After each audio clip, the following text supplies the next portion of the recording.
Hello. So if you're interested in mixing and making your MIDI drums sound cohesive in a band and just absolutely brilliant, well, I suggest you watch this short-ish video. So first things first, a lot of you mentioned that you want to use free stuff, whether it's Labs Audio, Stephen Slate, or Logic stuff. I decided to go with SSD5, which is completely free for everybody. Only reason being, I've used it before and it sounds really, really good. It's also super easy to use because the Logic one didn't have much input and output stuff. Whilst they sound good, the multi-output stuff, which I'm going to show you now, it doesn't really utilize that well. So first things first, you want to make sure your track says multi-output 16 by stereo. If it says stereo, if you've got it set to stereo, this trick won't work. So now you've got that set up, you should have a little plus button down here. Keep tapping that until all of your sounds and your channels stop loading. Now you need to check that all of your instruments and your drum pieces are coming in onto the right channel. To do this, go into your input and output matrix in the mix, and you can change your kick to wherever you want it to be, and your snares, etc., etc. Now that this is done, this is what they sound like straight out the box without any processing whatsoever.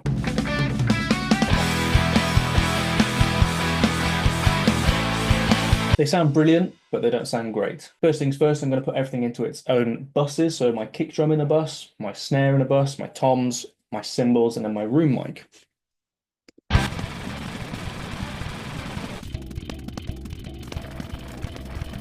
So now that you've got all your drum pieces in its assigned bus, we're now just going to listen to them, not on their own so much, because they need to be in context. If they're not in context, they're not going to sound great.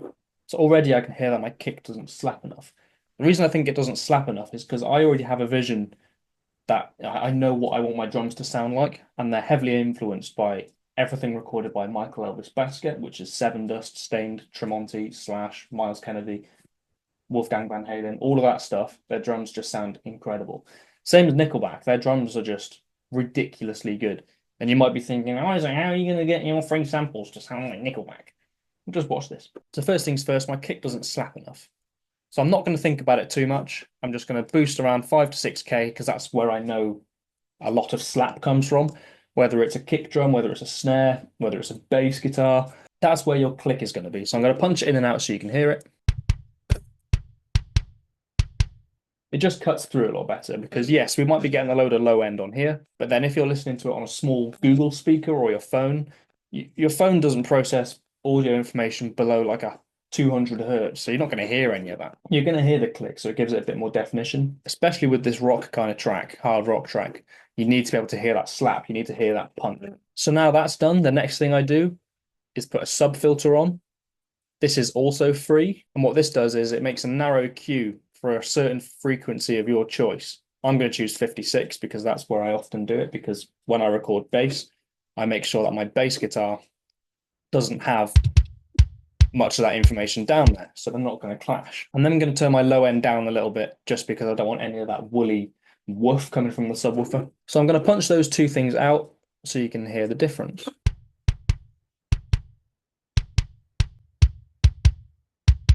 It just sounds massive already. So all I've done, basically, in a nutshell, I've boosted the highs and I've boosted the lows. I've left all of this mid information alone because we don't need any of it. If I start playing around with the mids, I mean, first of all, there are no mids anyway. You could actually, in theory, just do that and it probably wouldn't make much difference. That actually probably might be beneficial because you've got all your guitars there, you've got your snare there, you've got your soon-to-be vocals. So that's what I do for kick. And then what I'll do, I'll compress it a little bit. I actually probably won't compress too much. The needle's already moving around a lot anyway. I'm just going to leave it there because it sounds good.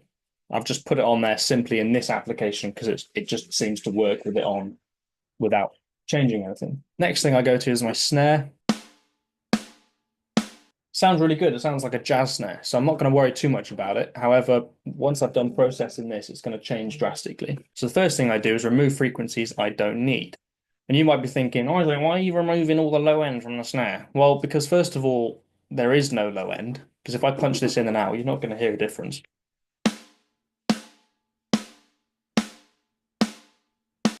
And the reason I've also done that is because if I crank this gain here so you can see all the information, when I turn this on, there is actually quite a lot of information down there.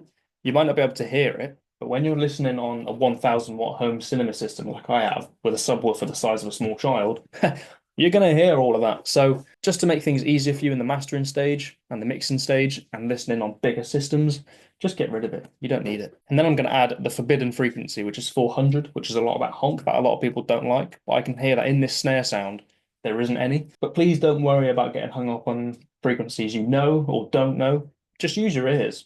You could even do this. This is a technique I learned from Bramwen back in high school. Everything I know, learned from Bram. So thank you, Bram. Make a high Q, a narrow Q, sweep it across until there's a frequency you like or don't like.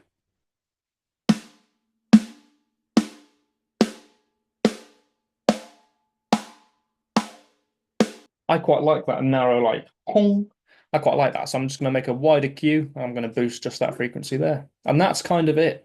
That's all I'll do for the snare as far as EQ. And then I'm going to slam it into a FET compressor. Again, these are all logic compressors. This is an analog compressor with a saturation circuit. It's super aggressive, sounds super good. I'm going to set my ratio to around 4, just so it's nice and aggressive. Fast attack and release, turn auto off, or else logic will start doing its own thing. Have a listen to that, see what it sounds like. So loads of energy, we've got loads of ring, we've got loads of decay. It's just added so much more energy and so much more brightness to the track, especially in this hard rock track. You don't want some jazz drum playing along. You want it to slam. You want it to go boom. So moving on to toms, this is probably what my EQ curve will look like. And yes, I know what you're thinking. It looks a bit GCSE. The reason I've done this is because all your kick and your bass is down there. You don't need any more rumbling going on down there because toms have a lot of decay.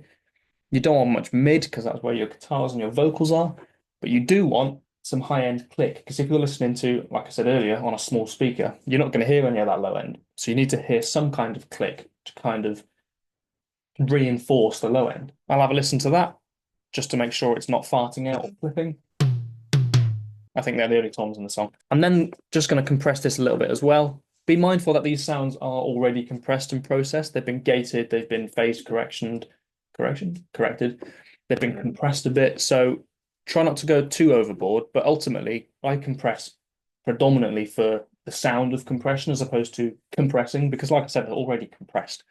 So this is more of a tonal characteristic, what I'm doing now. Yeah, just compress a little bit just to make sure the needle's moving. Not thinking too much about it. And then moving on to overheads is remove a load of low end. I learned this from Glenn Fricker from SMG Spectre Sounds on YouTube. He removes up to 500 hertz on these cymbals, mainly because they're for the cymbals. You don't imagine a cymbal having 100 hertz. Whilst it might be there, if we have a look, there's loads of it. But we don't need it because that's what the close mics are for. The close mics are there for the proximity and the low end. So this is what it sounds like.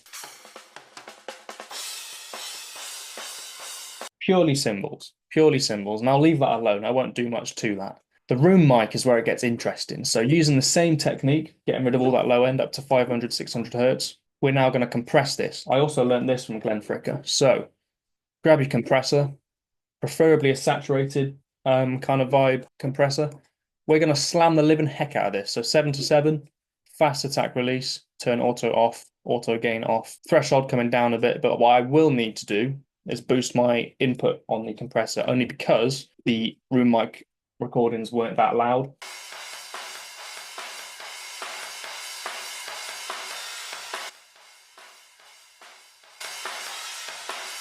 There you go. We can hear absolutely everything. We can hear all the small nuances of the room, the reverberations. We can hear all the cymbals, all the snare. And what it's doing, it's because it's compressed so much, it's almost doing a sidechain within itself. Because every time the cymbal hits, then you hear a snare. The cymbals duck and the snare comes through because the transient's so much louder. So it's almost like a sidechain there. So sidechaining is another one, which I'll get into in another video. I won't do that in this video because this is simply just making the drums sound good as opposed to mixing the drums. So all in context, I'm going to fade the room sound in as it's playing.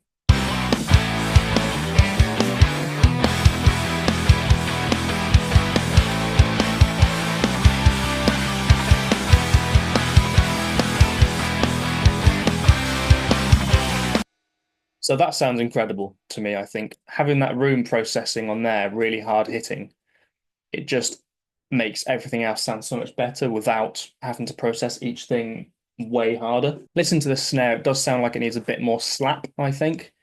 It's not popping through that well. I might even add some high end just to help it come through a little bit more. Again, I'm not thinking too much about it. I'm just making big adjustments.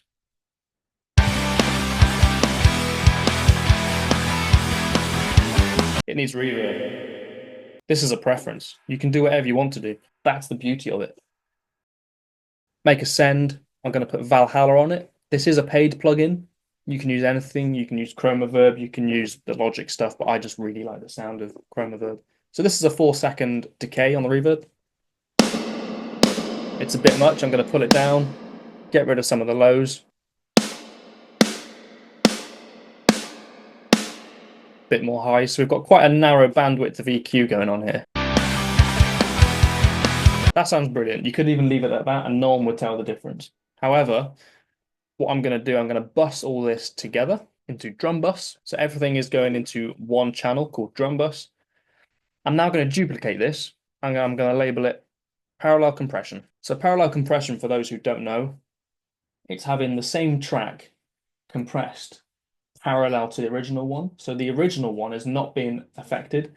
The parallel compressed track is being affected. And what this does is it adds extra energy and activity to a track without compressing the original one. So you've got two side by side. One's affected, one's not. I'll leave the EQ as it is, but what I am going to do is again compress the living heck out of it. Not to compress it because it's already compressed. This is a characteristic taste that I like to do. It also adds so much energy to a track. So this is what it sounds like on its own.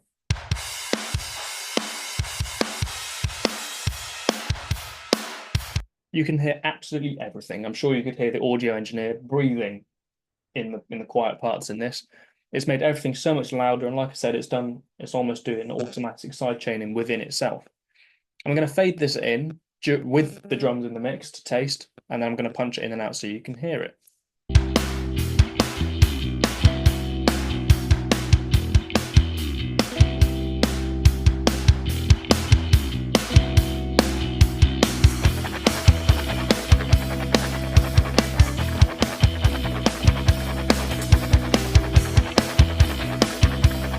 It's almost like a glorified room sound.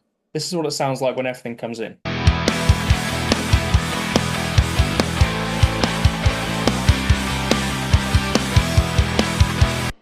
Again, I'm not thinking too much about it. That's why I'm going to put those two, the parallel compressed one and the unaffected track, into another bus. So I'm going to call this main drum bus. I'm now going to use a limiter, which again I learned from Glenn Fricker. The only reason being is not to limit it and to compress it or make it louder. It's for that sound to make it sound fuller, because there's a clipping circuit in this which just combines everything really, really nicely. You can use any limiter. This is just a Logic one. So I'm going to pull it down until the needle starts moving in the reduction part.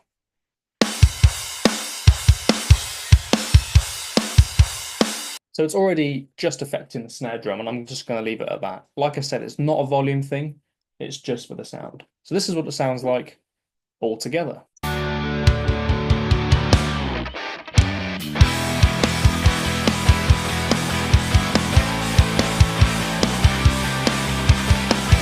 So now I've got my limiter on there. I'm going to add a saturation circuit. This one is by a company called Shattered Glass Audio. It's completely free, the SGA 1566. It sounds incredible. I mean, just listen to this. It doesn't particularly do much, but what it does do is incredible.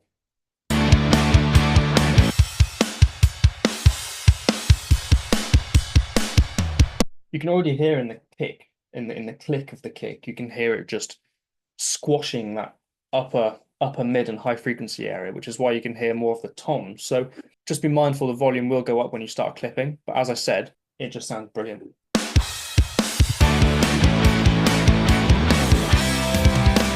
You might be thinking, oh, why are you clipping drums so much? Why are you saturating them? Well, actually, when you listen to drums on their own, they don't sound actually that good. They're also actually not that clean.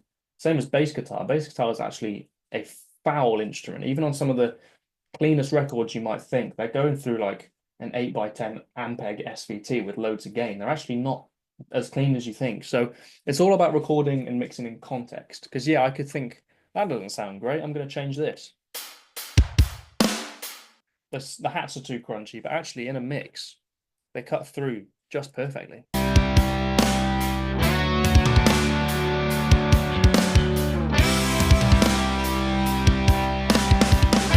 And that's that. So I hope you've learned something. If you want me to go into anything in more detail, I absolutely can. Just comment below what you liked. Actually, just send me some of the stuff you've done using these processes. I'm more than happy to go into certain techniques more. I would love to do that with anybody who wants to learn. But until then, I'm just going to master this track. So at the end of this video, you'll hear what the drums sound like in a mastered track. So thanks for watching, and I'll see you later.